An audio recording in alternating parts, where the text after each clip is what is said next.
Hi there, this is Joey O'Connor and welcome to another Among Kings Congo Minute. Let me introduce to you the villain of our story, King Leopold of Belgium. Now, to understand King Leopold, you have to understand this very important fact.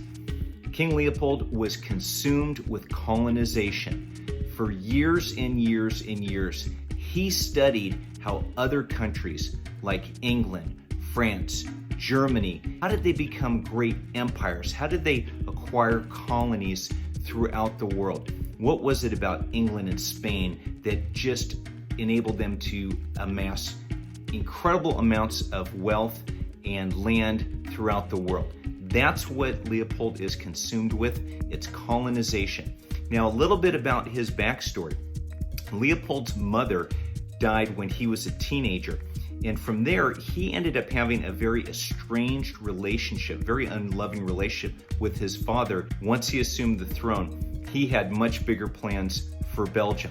So throughout his early 20s, he studied specifically how does England, how does Spain, how do these other countries acquire land to make colonies?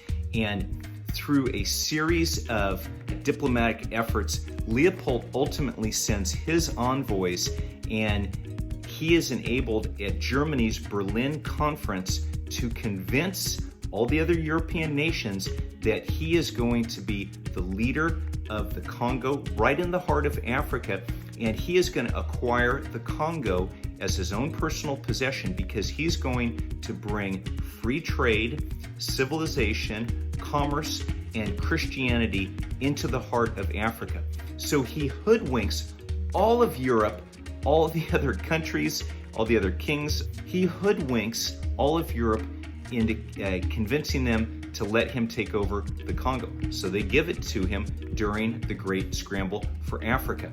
So not only is Leopold a lying thief, he also is this lecherous creep. He has a consort, a 16-year-old tart, who is a former prostitute, and her name is Caroline Delacroix. And with her in his arms, he goes on to send guns, chains, uniforms, and ammunition to the Congo, and he ends up enslaving the entire Congo for the ivory trade and then the rubber trade, and he militarizes the whole nation, and nobody knows this is going on. In the process, Leopold becomes a billionaire. He reaps huge profits off the backs and off the blood of the Congolese people. And ultimately, Leopold becomes Belgium's builder king. And if you travel to Belgium today, you will see all the parks, palaces, public monuments, and museums that Leopold built for himself and for the Belgian people. Ultimately, Leopold is responsible for the world's fourth largest genocide. It's estimated that during his reign in the Congo, he killed 8 to 12 million people. And this is not fiction, though Among Kings is a historical fiction novel. This is fact. And ultimately, what we need is a hero, a host of courageous men and women who are going to stand up to the king, and that's what happens in Among Kings. I hope you'll read more.